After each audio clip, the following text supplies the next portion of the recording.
I'm Meredith here with Tadek, and we are going to talk about one of the games I am most excited to get my hands on, Shadow Warrior 2. I love horror and gore, and when I first saw the gameplay through this, as you're slicing through people and limbs are flying everywhere, I was like, this is a game for me. So it's 5 years later after the first one, and Lo Wang is still out there kicking ass and killing demons. Basically, he messed up at the end of the first part, like big time, and the worlds collided. So yes. Right now it's kind of a mixture between Japan, like modern Japan, and a demonic dimension, so to speak. And he's kind of a mercenary, just taking on odd jobs for the Yakuzas, for the demons as well, because the demons are living with the people right now. And during one of those missions, something happens. I don't want to spoil the story, but something happens which will kind of, enroll in the whole story element. Wonderful. Okay, so now this is a little bit different from the first one in the fact that the environments are not, they're non-linear. It's a very open world. So talk to us about the decision to do it this way. So the first one of the criticism that we got for the first game was that it was a bit too linear. So we wanted to kind of spice it up. And this time we have, it's not open world, but it's kind of an open level design. So when you are loaded into a level, first of all, then that's one of the most important things, is that the levels are randomized. Okay, so explain this to me, because I was a little confused on this. Yeah. It's not a procedurally generated levels, No. these are randomly generated levels. So okay. what we have a pool of levels. Like each level, like each mission, actually the one that we are showing, it consists of 2 blocks.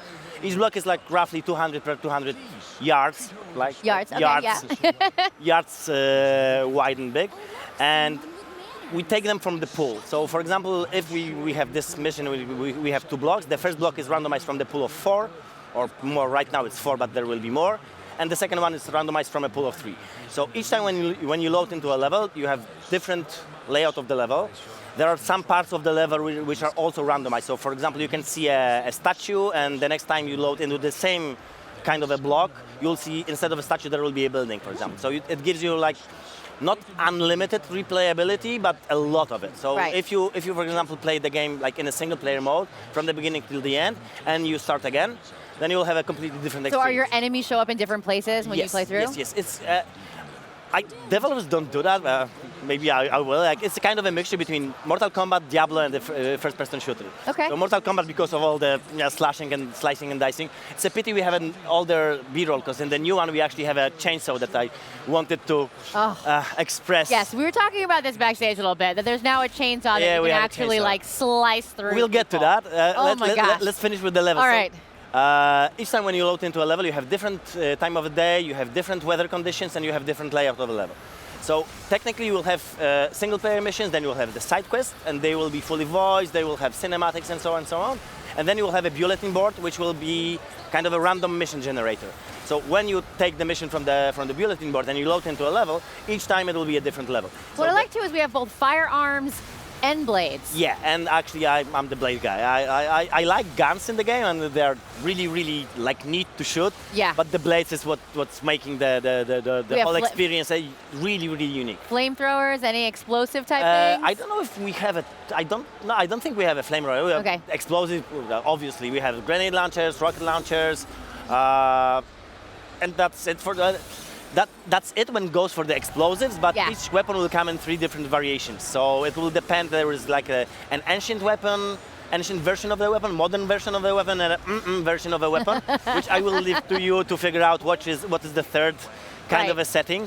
So yeah, then they work differently, they look differently, and there is another thing which we have. This is the whole Diablo kind of a mentality, or action RPG kind of thing. We call the game looter, shooter, slasher. And the looter thing is actually really important in this case, because we have an upgrade system. So during the game, from the bosses, from the boxes, from random drops, you will get kind of an upgrade system, like gems. And each weapon has 3 slots, and you can slot the gems into those slots. So for example, you can see that just a second ago, the guy was shooting with the dual Uzis. Yes. So in reality, you only have 1 Uzi. But since you slotted the gem that allows you to dual wield, you have to. Yes. But you can pick up the gem and and I put love it in that because in the demo, you know, Lo with Elvis, he always got those little good corny one-liners. He goes, ooh, shiny, and then he picks it up, and now I can have two. So But that's so much part of the game, I love that. Expect a lot of Wang jokes. Yes, I think we should see how many times we can say Wang in this segment. So this is actually the night map, the constellation I told you about. There is a Wang constellation, and it's actually on the night version of the map. So look at the sky when and find Wang in the sky. Yeah, that's wonderful. That sounds weird. And another thing that we wanted to really stress about is the procedural gut. If we have something procedural, that's gutting system. So you said that you like gore? I do. I love gore. Okay, and so I heard that you can actually, you don't when you slice someone, they don't just die automatically. You can actually take off limbs. Yeah, you can take off limbs, and that will change the tactics of the enemy. So if you cut off the right arm in which he's holding the sword, he will only use the left arm in which he uses some different attack. So you can actually kind of play with the enemies, like, chopping them off. Yeah. But the whole thing is like to finish them off, like the finishers. Like we don't have finishers which are like pre-cooked, pre-animated, but you can do them by yourself. That's another kind of a procedural thing that we have in the game. So basically, for example, Lo Wang has a spell that allows you to spike the enemies. So they are basically like hanging in the air. So you get under them, you pick your chainsaw, you start to cut them from the below, and then you use one of the special powers that Wang has. It's called it's kind of a force push. So you cut the monster, he starts to split in two, and then you use the force push, and you have a kind of a bloody fountain. And I know that sounds really, really bad when you explain it. But they're demons, they're out to ruin the world. You have to chop them up into little pieces. How many different types of special powers does Wang have? There are 4 powers. Which is basically actually it's 5 when you consider that you can use the force push in 2 ways. So if you use it on ground, you'll have like a normal push. When you use it mid-air, you basically do like a superhero landing. Nice. Deadpool. Nice. And which creates kind of a shockwave that pushes enemies away. Like there is also like the spikes that I told you about. There is a vanish, which will obviously you'll go invisible. And also it kind of amps your damage. You will have like 3.5 damage amplifier.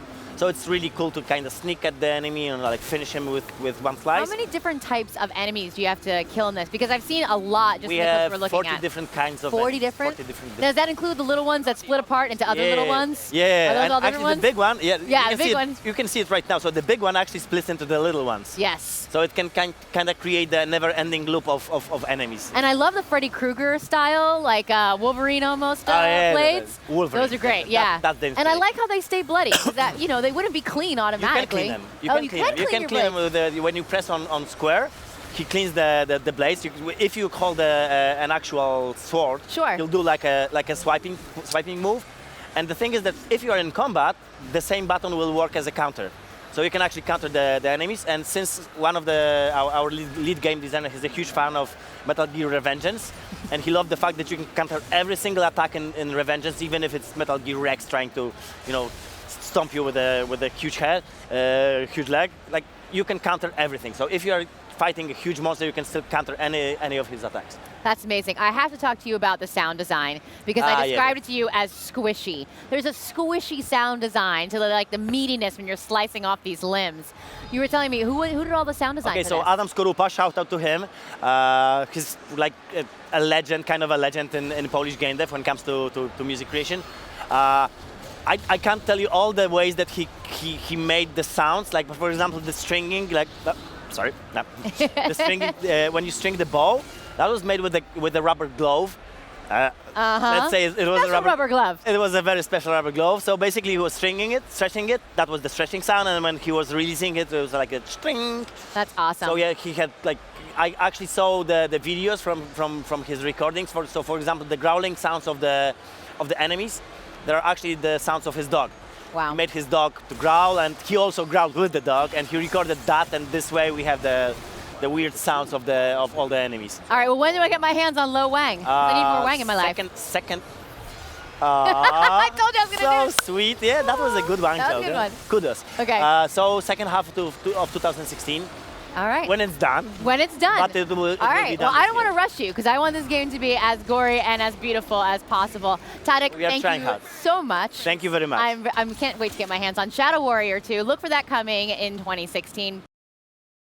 PlayStation